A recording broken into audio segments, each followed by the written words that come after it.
وَلَيْسَ الذَّكَرُ كَالْأُنثَىٰ، اللہ نے یہ فرمایا ہاں بیٹا بیٹی کی طرح نہیں ہو سکتا. یہ نہیں کہا کہ بیٹی بیٹے کی طرح نہیں ہوتی.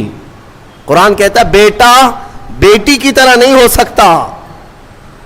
بیٹی پیدا ہونے پر جو ناک بھون سکیڑتے ہیں، بعض کے تو گھروں میں طلاق کی نوبت آ جاتی ہے. ظالم ہیں وہ لوگ. ان کو بیویوں سے یا عورتوں سے شادی نہیں کرنی چاہیے، کسی روبوٹ سے یا مشین سے کرنی چاہیے. کیا یہ بیٹا اور بیٹی پیدا کرنا تمہارے ہاتھ میں، شوہر کے ہاتھ میں یا بیوی کے ہاتھ میں؟ یا اللہ تبارک و تعالی قادر مطلق کے فیصلے ہیں، وہ جسے جو چاہے عطا کرے. رب تبارک و تعالی کسی کو بیٹا دیا، کسی کو بیٹی دیا. اور یہ جہالت کے رسم کو ختم کریں اپنے گھروں سے. بیٹی ہو گئی تو کیا ہوا؟ ارے اس کی نسل کیسے چلے گی؟ یہ جہالت سب سے زیادہ عورتوں میں پائی جاتی ہے. عورتوں میں تانے مارنا ان عورتوں کو جن کے ہاں بیٹیاں ہوتی ہیں کہ ایک ہوئی، اچھا 2 ہوئی بیٹیاں، 3 ہوئی، 4 ہوئی بیٹیاں. ظالمو تمہیں کیا پتا میرے رسول کو بھی 4 بیٹیاں ہی ہیں. رسول کریم صلی اللہ تعالی علیہ وسلم کو اللہ نے 4 بیٹیاں دیا، بیٹے بھی دیا، لیکن بیٹے کوئی حیات نہیں رہے. اور جو نسل میرے مصطفیٰ کی چلی وہ بیٹی سے ہی چلی. آج بھی پوری دنیا میں سادات جو ہیں وہ کس کی اولاد میں سے ہیں؟ وہ سیدہ کائنات فاطمہ الزہرا کی اولاد میں سے. بیٹی کے لیے عیب نہ سمجھو میرے عزیزو. حضور اکرم صلی اللہ تعالی علیہ وسلم اپنے صحابہ کے ساتھ کسی طرف جا رہے تھے. رات کا وقت تھا. رات کے وقت میں ایک گھر کے اوپر آسمان سے روشنی پڑ رہی ہے. صحابہ دیکھتے کھڑے رہ گئے. کوئی خاص روشنی ہے جو اسی گھر پر پڑ رہی تھی، جس کو کہتے ہیں کہ نور کا حالہ ہے. صحابہ رک گئے اور پوچھا یا رسول اللہ صلی اللہ علیہ وسلم، سارے محلے میں یہ ایک ہی گھر پر آسمان سے ایک عجیب روشنی پڑ رہی ہے، کیا ہے، کس وجہ سے؟ نبی پاک صلی اللہ تعالی علیہ وسلم نے فرمایا جاؤ اس گھر سے معلوم کرو. اس گھر میں 2 چیزوں میں سے ایک ہوگی، یا تو وہ لوگ کسی یتیم بچے کی پرورش کر رہے ہوں گے، یا آج ہی ان کے گھر میں بیٹی کی پیدائش ہوئی ہوگی. صحابہ کہتے ہیں ہم گھر گئے، وہی روشنی والے گھر. جا کر کے پوچھا آج تمہارے گھر میں کوئی نئی خبر ہے؟ تو گھر والوں نے کہا اللہ نے آج ہمیں بیٹی عطا کیا. میرے عزیزو، ہمارے ہاں پہلے پرانے لوگ کہا کرتے تھے پہلی بیٹی گھی کی روٹی ہے اور برکت والی ہوتی ہے. جو لوگ جہالت کی رسموں کو اپنے ہاں پنپنے دیتے ہیں، میں سمجھتا ہوں کہ وہ مسلمان معاشرہ نہیں ہے، یہ غیروں سے لیا ہوا معاشرہ ہے. یہ عرب کی جاہلیت ہے جو بیٹی پیدا ہونے پر زندہ دفن کرتے تھے. میرے مصطفیٰ کریم صلی اللہ علیہ وسلم کی حدیث ہے کہ اللہ نے جس کو 2 بیٹیاں دی، آپ نے برسر اعلان یہ فرمایا اللہ نے جس کو 2 بیٹیاں دی اور اس نے پرورش کر کے اچھی اور اس کا نکاح کر دیا، حضور فرماتے میری شفاعت اس پر واجب ہے، میں اسے جنت میں لے جانے کی ضمانت دیتا ہوں. ایک صحابی آئے، کہا یا رسول اللہ ایک ہی بیٹی ہے میرے پاس. آپ نے 2 بیٹیاں جس کی ہے اس کے لیے فضیلت بیان کی، میرے پاس تو ایک ہی بیٹی ہے. حضور اکرم صلی اللہ علیہ وسلم نے فرمایا جا ایک بیٹی کی بھی پرورش کرے، اس کے لیے بھی جنت ہے. تو یہ ہمارے مذہب میں، ہماری شریعت میں بیٹا بیٹی کا یہ فلسفہ نہیں. اللہ تبارک و تعالیٰ کی طرف سے جو ملا وہ انعام ہے. تو اب میں بات جو عرض کر رہا ہوں، آل عمران میں جو مسئلہ آیا ہے وہ حضرت حنہ کو کیا ہو گئی؟ بیٹی پیدا ہو گئی. وہ بیٹی کون؟ وہ حضرت مریم.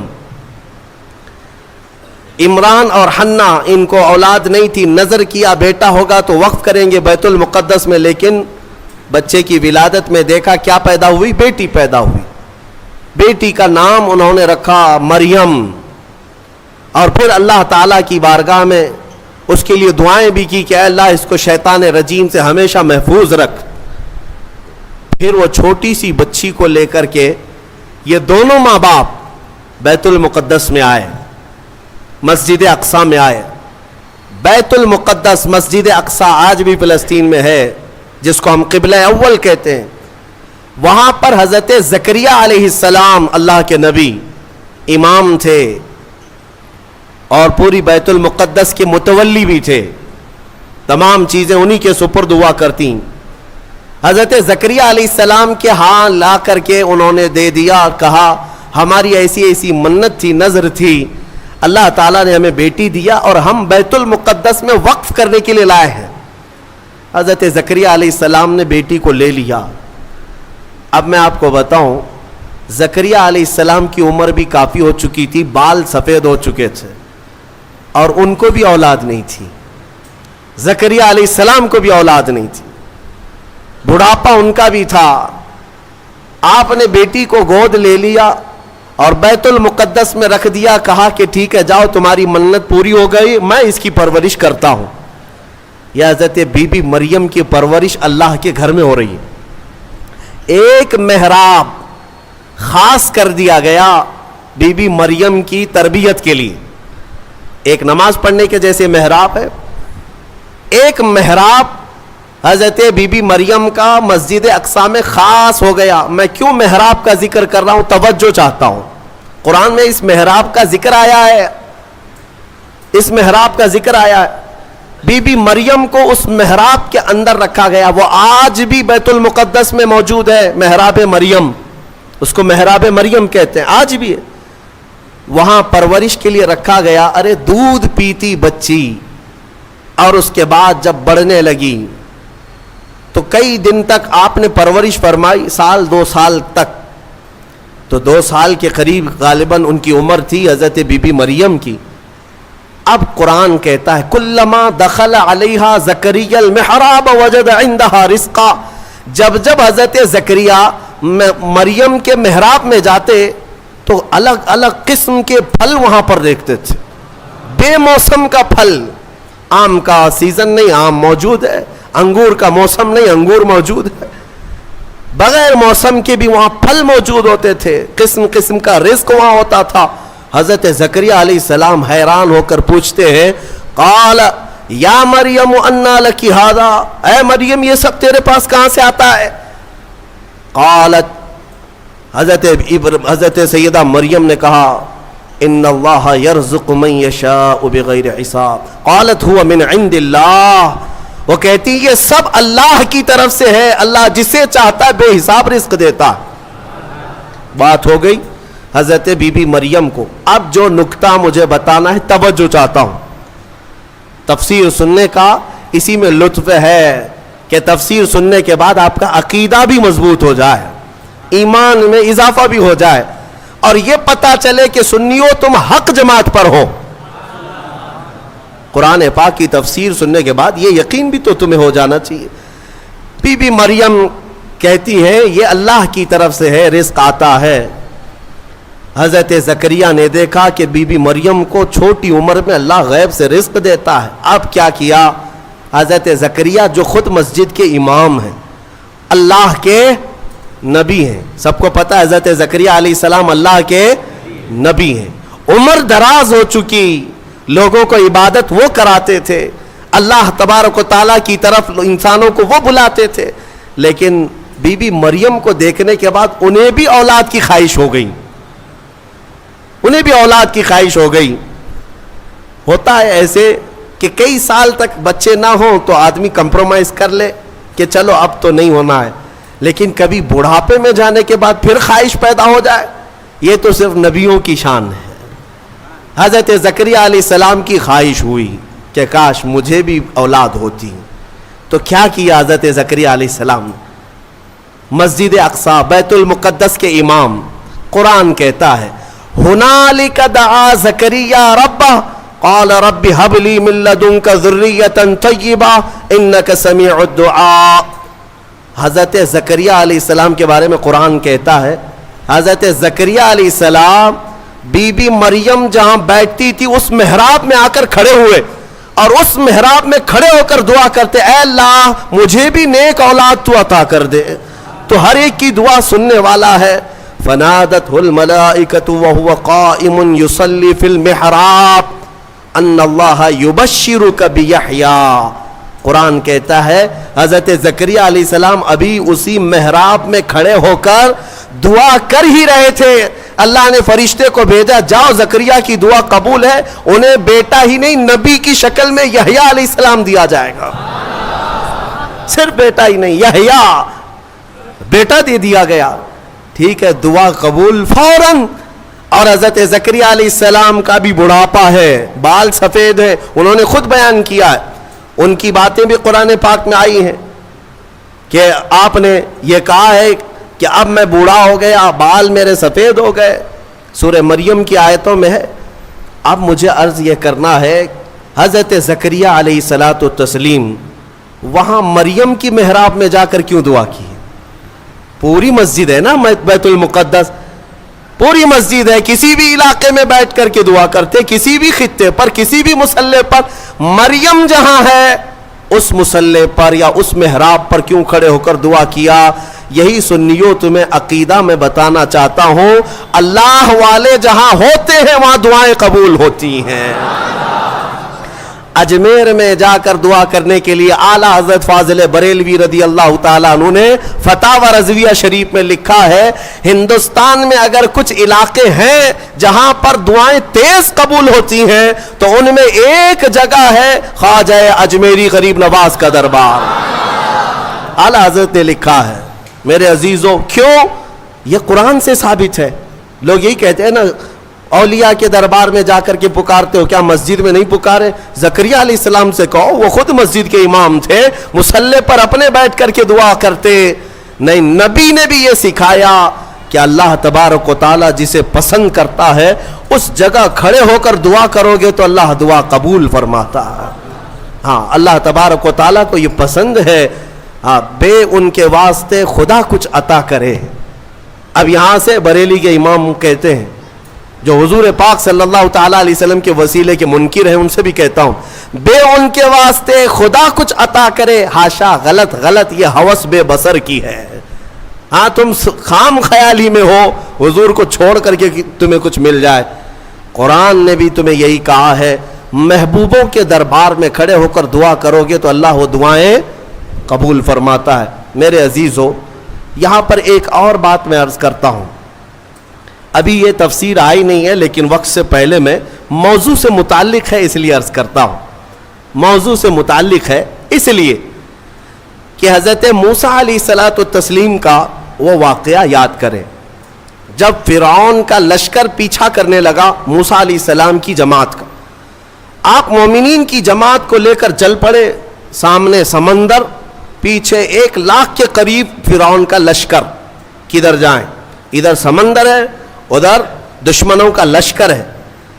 حضرت موسیٰ علیہ السلام کے ساتھ جو مومنین تھے ان کی آزمائش بھی تھی. ایسا موقع آ جائے، ایک طرف سمندر ہے، ایک طرف دشمن کی فوج، لیکن اللہ تعالیٰ جسے جہاں سے چاہے بچائے. رب تعالیٰ کا حکم ہوا کہ اے موسیٰ اس سمندر پر اپنا عصا مارو. آپ نے عصا لکڑی ماری تو 12 راستے خشک پیدا ہوئے. موسیٰ علیہ السلام کا جو قبیلہ تھا، یعنی آپ کی جو جماعت تھی مومنین کی، وہ 12 خاندانوں میں تھی، تو سب کے لیے ایک ایک راستہ سمندر میں بن گیا. سب اس راستے سے چلنے لگے. سمندر کے دوسرے کنارے وہ پہنچ گئے.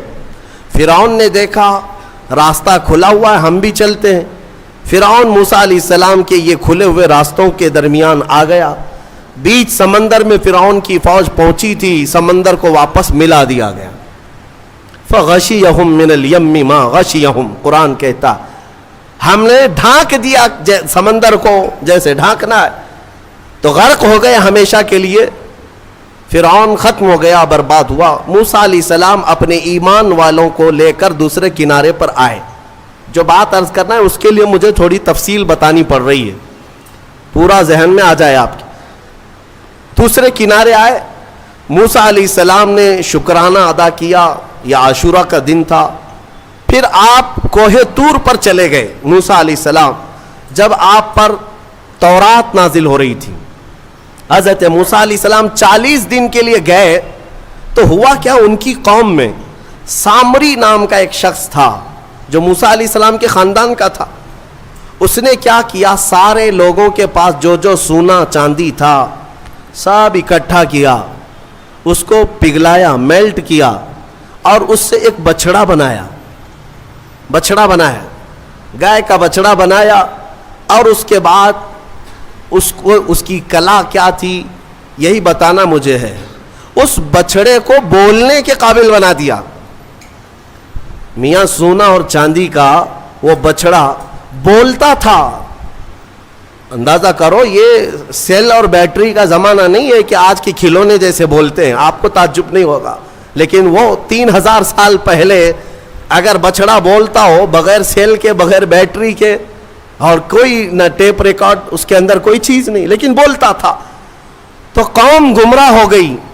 اور سامری سب کو کیا کہتا تھا کہ موسیٰ کا جو خدا ہے نا جسے وہ ملنے گئے، وہ خدا یہی ہے، یہی بچڑا ہے۔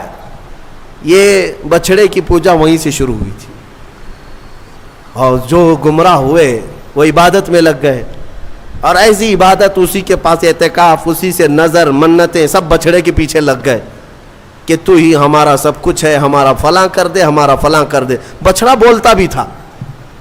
یہ تعجب کی بات ہے نا، حیرت کی بات ہے میرے عزیزوں۔ اس سے بڑے حیرت کی چیزیں بھی آ جائیں، تمہارا ایمان مضبوط ہونا چاہیے۔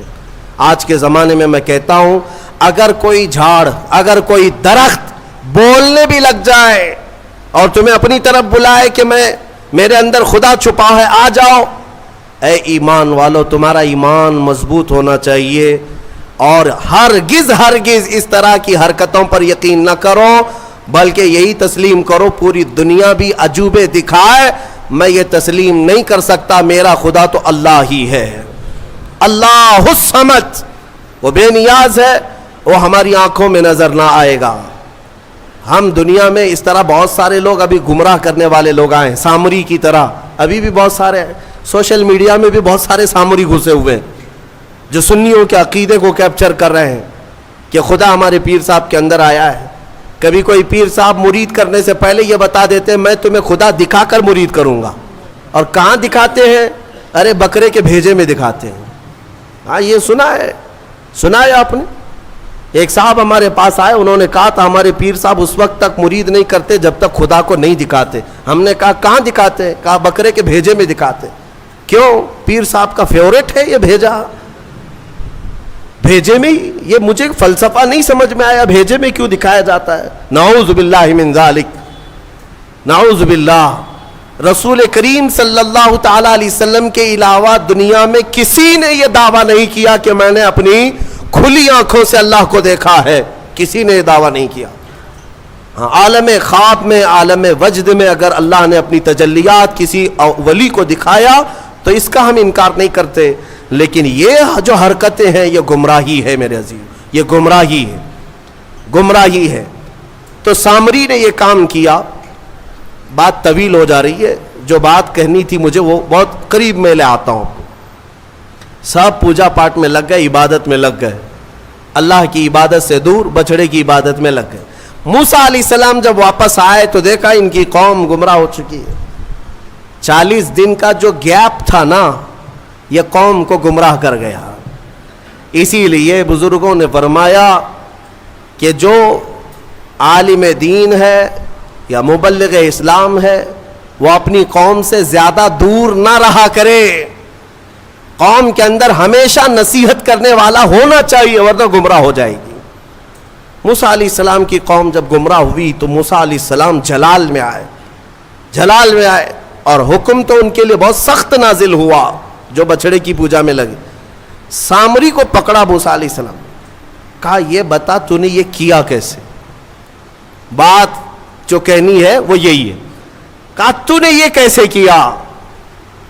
سب کا سونا چاندی میلٹ کیا، بنایا بچڑا ٹھیک ہے، لیکن یہ بولنے کے قابل کیسے کیا؟ اب سامری کا جواب سنیں۔ سامری کہتا ہے قال بصرت بما لم يبصروا به فقبضت قبضة من اثر الرسول فنبذتها وكذلك سولت لي نفسي۔ کہتا ہے جب آپ سمندر کے راستے میں چل رہے تھے نا، موسیٰ علیہ السلام چل رہے تھے، سامری کہتا ہے میں نے ایک چیز دیکھی جو لوگوں نے نہیں دیکھا، میں نے دیکھا دوسرے لوگوں نے نہیں دیکھا۔ کہا کیا دیکھا تو نے؟ کہا آپ کے گھوڑے کی نکیل پکڑ کر سامنے ایک فرشتہ چل رہا تھا. حضرت موسیٰ علیہ السلام نے کہا ہاں وہ جبرائیل علیہ السلام تھے. جبرائیل علیہ السلام آئے تھے جب راستہ عبور کر رہے تھے. تو سامری کہتا ہے میں دیکھ رہا تھا آپ کے آگے آگے ایک فرشتہ چل رہا تھا. تو موسیٰ علیہ السلام نے کہا تو پھر کیا کیا؟ وہ کہتا ہے وہ فرشتہ جیسے جیسے چلتا جا رہا تھا میں اس کے پیروں کے نیچے کی مٹی اٹھا رہا تھا. جبرائیل علیہ السلام کے پیروں کے نیچے کی مٹی اٹھاتا رہا اور وہ میں نے جمع کر لیا جتنی مٹی مجھے ملی. اور جب کنارے پر آئے اور آپ گئے تھے کوہ طور, میں نے اس بچڑے کو بنا کر کے اس کے منہ کے اندر یہ مٹی ڈال دی تو وہ بولنے کے قابل ہوا. وَكَذَلِكَ سَوَّلَتْ لِي نَفْسِي, وہ کہتا ہے ایسے میرے یہ کام بن گیا, اس مٹی کا ہی اثر ہے. اللہ اللہ اے سنیوں میں یہی کہنا چاہتا ہوں, جبرائیل علیہ السلام کے پیروں کے نیچے کی مٹی اگر بے زبان بچڑے کو بولنے کے قابل بنائے تو جو جبرائیل اپنا ماتھا رسول اقدس کے تلووں پر مس کرے, اس رسول پاک کے قدموں کے دھول کا حال کیا ہوگا. کھائی قرآن خاک گزر کی قسم, اس کفے پاک کی حرمت پہ لاکھوں سلام. اسی لیے ہمارے امام نے تمنا بھی کیا نا بارگاہ مصطفیٰ میں, تو کیا کہا, دل کرو ٹھنڈا میرا وہ کفے پا چاند سا. کفے پا کس کو کہتے ہیں؟ کفے پا, پا پیر کو کہتے ہیں فارسی میں, کف کہتے ہیں نیچے کا حصہ. پیر کا جو تلوا ہے, پیر کا جو تلوا ہے اسے کیا کہتے ہیں؟ کفے پا. پیر کے تلوے کو کفے پا. اعلیٰ حضرت تمنا یہ کرتے ہیں دل کرو ٹھنڈا میرا وہ کفے پا چاند سا, سینے پہ رکھ دو ذرا تم پہ کروڑوں در. میرے عزیزو, قرآن سے تو ثابت ہے نسبت کا بڑا اثر ہے. اگر نسبت کا کوئی اثر نہ ہوتا تو قرآن کی یہ آیتیں نہیں آتی. اسی طرح سے بہت ساری آیتیں ہیں, پھر کسی اور موقع پر عرض کروں گا. یہ آل عمران کا یہ خلاصہ تھا. حضرت بی بی مریم کو بیت المقدس میں پرورش کرایا گیا, پھر اس کے بعد عیسیٰ علیہ السلام کی پیدائش تک جو حالات ہیں آپ کے, وہ پھر انشاءاللہ سورہ مریم میں عرض کروں گا. یہ آل عمران کس کو کہتے ہیں؟ سنو, آل جو ہے, آل عربی میں خاندان کو کہتے ہیں.